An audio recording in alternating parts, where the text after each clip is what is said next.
မင်္ဂလာပါရှင်ကျမချန်နယ်နောက်ဆုံးရသတင်းတွေကိုတင်ဆက်ပေးပါမယ်ဒီကနေ့မှာတော့နေပြည်တော်မှာရာသီဥတုပြင်းနေပြီးစစ်တပ်ကယနေ့စီရေးပြခန်းနာကိုညနေ9:00နာရီမှစတင်ပြီးနေပြည်တော်မှာရာသီဥတုပြင်းထန်နေတဲ့စစ်တပ်ကယနေ့စီရေးပြခန်းနာကိုညနေ9:00နာရီမှစတင်ပြီးဖြစ်ကြောင်းနေပြည်တော်စစ်တပ်သတင်းမြစ်ကပြောပါတယ်ယမန်နေ့ကစတင်ပြီးစစ်ကောင်စီကစီရေးပြခန်းနာကိုညနေပိုင်းစတင်ကျင်းပခဲ့ခြင်းဖြစ်ပြီးယခုနှစ်မှာလည်းစီရေးပြခန်းနာကိုလည်းညနေပိုင်းနဲ့သာဆက်လက်ပြုလုပ်မည်ဖြစ်ကြောင်း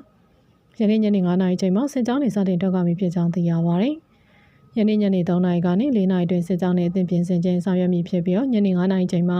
စစ်ကြောင်းတွေစတင်ထွက်ရှိမည်ဖြစ်ကြောင်းရင်းနောက်မြောက်လိုင်းကိုချီတက်လေးပြူကဂျပန်စစ်ကောင်ဆောင်မြောက်လိုင်းကတက်စစ်စေခြင်းနဲ့စကားပြောခြင်းတွေလှုပ်ဆောင်မည်ဖြစ်ကြောင်းသိရပါတယ်။ဆက်လက်ပြီး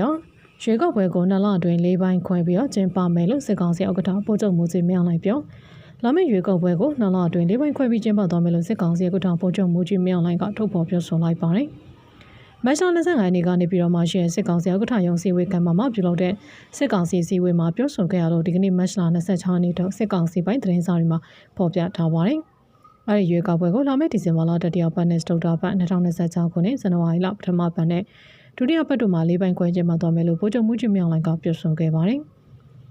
ရွေးကောက်ပွဲဥပဒေမှာရွေးကောက်ပွဲကိုဖျက်နိုင်တဲ့တနေ့တည်းကျင်းပရင်အများပြည်သူရုံးပရမပြုလုပ်ရန်ကြိုတင်ကြေညာပြဋ္ဌာန်းပါရှိပါတယ်။ဒါကြောင့်ရွေးကောက်ပွဲပြုလုပ်ရန်အတွက်ရက်အကန့်အသတ်ပြုလုပ်ထားမရှိဘူးလို့ပြောရမှာဖြစ်တယ်လို့ပြောကြားခဲ့ပါတယ်။ပြည်တွင်းလက်နက်ကိုင်ပဋိပက္ခတွေကြောင့်အခုလို4ပိုင်းခွဲပြီးကျင်းပဖို့စီစဉ်ရတာဖြစ်ပြီးအခုလိုအပိုင်းခွဲပြီးကျင်းပတာဥပဒေနဲ့ညီညွတ်တယ်လို့ဆိုပါတယ်။အခုလိုရွေးကောက်ပွဲကိုအပိုင်း2ပိုင်းခွဲပြီးကျင်းပမဲ့ပုံရခိုင်ဝိုင်းနိုင်ငံရေးသမားပြည်သူ့လူတော်ကိုယ်စားလှယ်ဟောင်းဦးဖေတန်းကရွေးကောက်ပွဲကိုဒီလိုအချိန်အများကြီးယူပြီးလောက်ရင်ဒီရွေးကောက်ပွဲဟာပထမတုံးမှာလောက်တဲ့ရွေးကောက်ပွဲရလက်အရှုံးနိုင်ဟာနောက်တုံးမှာလောက်တဲ့ရွေးကောက်ပွဲတွေကိုတွားပြီးကြရရက်တက်ပါတယ်။ပထမလောက်တဲ့ရွေးကောက်ပွဲအောင်မြင်မှုတွေကိုကြည်ပြီးနောက်မဲဆန္ဒနေမှာလေအဲ့ဒီအကျိုးတရားမှုတွေရှိပါတယ်။ဒါကြောင့်အများအပြားတော့တရားလောက်တဲ့အချိန်အများကြီးမယူကြဘူးလို့သုံးသပ်ပြောဆိုပါတယ်။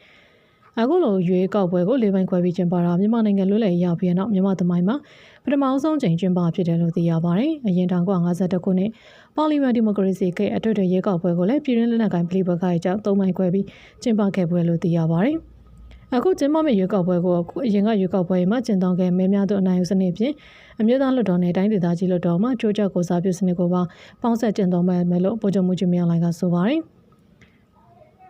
ဒါနဲ့ပတ်သက်ပြီးဥပေတန်းကသူတို့ကလည်းရွေးကောက်ပွဲတစ်ခုအမြင်ရဖို့ဖြစ်ဖို့လိုတဲ့အတွက်ဒါနဲ့ပတ်သက်ပြီးဥပေတန်းကလည်းသူတို့ကလည်းရွေးကောက်ပွဲတစ်ခုအမြင်ရဖို့ဖြစ်ဖို့လိုတဲ့အတွက်မျိုးမျိုးစဉ်းစားပြီးတော့အချိန်ကိုဆွဲလိုက်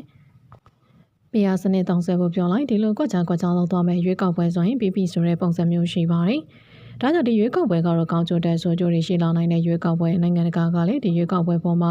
ရှုံချပြစ်တင်မှုဖြစ်လာနိုင်ပါတယ်။ပွင့်လင်းမြင်သာမှုလည်းမရှိဘဲအန်ဒီရလည်းများတဲ့ရွေးကောက်ပွဲတစ်ခုဖြစ်နိုင်လို့ဆက်ပြောထားပါတယ်။နောက်ဆက်အောင်ပေးကြတဲ့အတွက်အထူးပင်ကျေးဇူးတင်ရှိပါတယ်ရှင်။